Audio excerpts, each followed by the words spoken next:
you know, every time we have somebody come on and talk, I'm always intrigued by this, you know, the millions of things that there are to know, and, you know, just how important it is to be a storyteller, you know, someone who's able to convey their science to others. And, you know, Peter, you do such a great job of that. That's, and Christopher, you know, you as well. It's always so nice when you have scientists who know how to tell their story. Because of course, being able to communicate your findings to others is really huge. So what I'm going to walk you through next is something called StoryMaps. This is free to anyone, and you can also get the kind of more advanced version, which is free to all schools and teachers within the United States. So what I'm going to be showing you is fairly easy to do, especially if you are, you know, for the young folk, and those of you who are young folk, most of you are younger folk than I, who were brought up using computers and just really know how to get in there and work with them. I always say that I need to make sure that I spend some time using StoryMaps to kind of show some of the trips that I've been on, to give me an experience using kind of my own personal pictures and maps and bring those together. As you look at this, even before you start to have your students work with StoryMaps or yourself or people who you're working with, you might have them get in there and kind of create a story. They'll get in there and probably work with it very intuitively and share that story. And it could be a story about, you know, the trees in their yard, if they're able to go outside safely and take these images, and the land cover. So that's what I'm going to be presenting to you next. So let me bring this up and hope that it is going to work. Let me make it big once it comes up. And this is basically me going through screenshots and creating a video to show you how to make your own story map. Well, greetings. Are you able to hear this, Brian? How easy it is to create a story map. Yeah, I can hear it. You can't just see that your slide there. First thing you want to think about when you're creating a story. Oh, you just see the slide. Okay, so let me figure out. Why are you creating a story? Who is your intended audience? So in this case, my intended audience is you. The key takeaways that I want you to be able to do as a result of me showing you this is to be able to come over here to this ArcGIS story maps, be able to pick a type of story map. In this case, we're going to go ahead and do one called a sidecar. There's lots of different kinds of stories. Template to use. Go ahead and try this out. Try this out with some vacation. Dorian. Okay, then I'll go back to share. You want to try and back creating story maps a couple of different times in a couple of different ways to learn how to use this really powerful tool. So I'm going to call this December 8th, 2020. You're good. And I'm going to say showing folks how to make a story map. And I'm going to come down. I'm going to start over here where it says add a cover image. And because we're talking about how to use the trees around the globe tool, I'm going to use that lovely image there. So I'm going to stick that in. And basically, I've just taken these and created what's called a content inventory. So I have in a file where I've put different media that I want to use. So over here, I'm going to start with a map because I think it's important to show you where I am located here. So I'm going to pick this one. Next time, I will show you how to create a map because that's super important. So I'm going to start off with a welcome. And I took my cell phone and I went and took a couple of different videos, very, very short videos that show where in my yard I'm looking at the trees and the land cover and how I took my observations. So I then took them and I went to, what is it called? I went to YouTube and I those little videos up. And then I used those links to be able to import them into my story map. So picking a tree to measure. I still didn't get that right. Okay, picking a tree to measure. And then I'm going to come over here to this plus sign. And when I come down here to this plus, I have some different options. Text, a button, a separator, and my image, my video. Let me go ahead and put in a separator there just for fun, why not? And then a video and a link. So when I was taking those videos, I also took a short video, a couple seconds long, to show how I selected which tree I was going to use. So I'm going to add that. And then we're going to come down a little bit, and I'm going to put some text in here again. And then I'm going to say, measuring my tree's height, and come down here and again put in my video, put in my link, and grab my link here and pop my link in. So add, and you see, once you've got your different resources you're going to use, this really goes very quickly. Then I'm going to now add what's called a button. Okay, this button is where I can say, people just push on this button and it will go directly to an online site. In this case, where I want it to go is to where my observations are.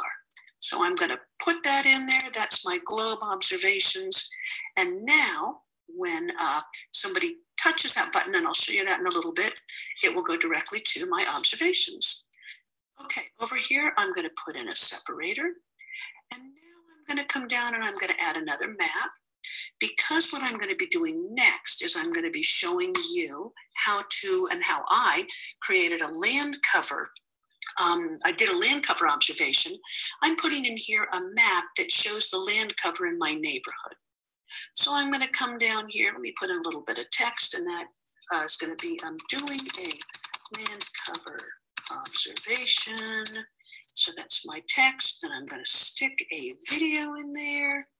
Grab my first land cover video where I talk about how to do a land cover observation. So that's my short YouTube video for that. And then I'm going to come down here and I'm going to do one more plus and some text. And I'm going to say, taking my observation. And then I'm going to add a video. Last video we have for this. Pop it in here, get to my link, and paste and add. And then, again, because I would like you to be able to see my land cover observations. Oops, come on back up here.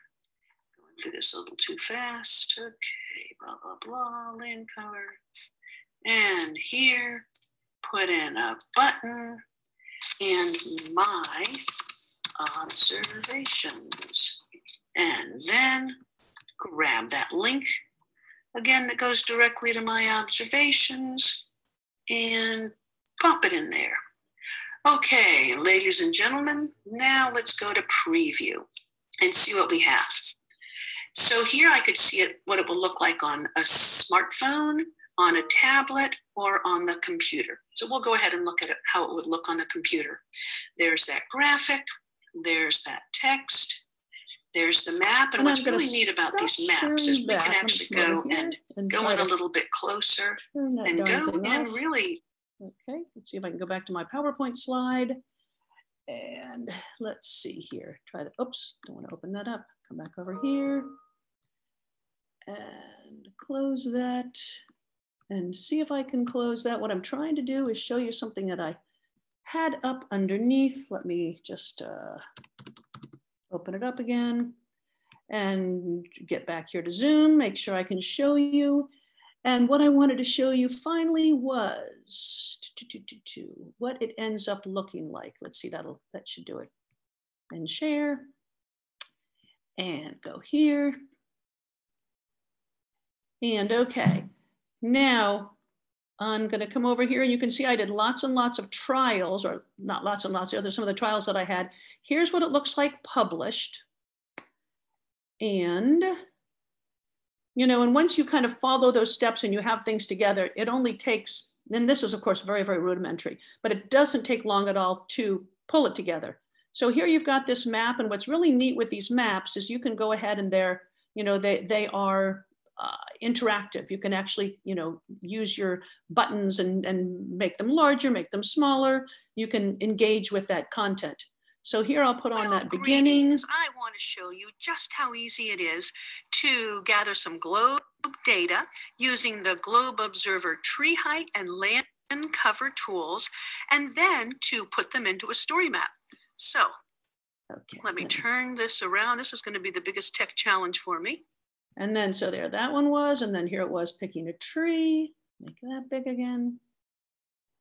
And let's come over here and select a tree and a land cover observation to do.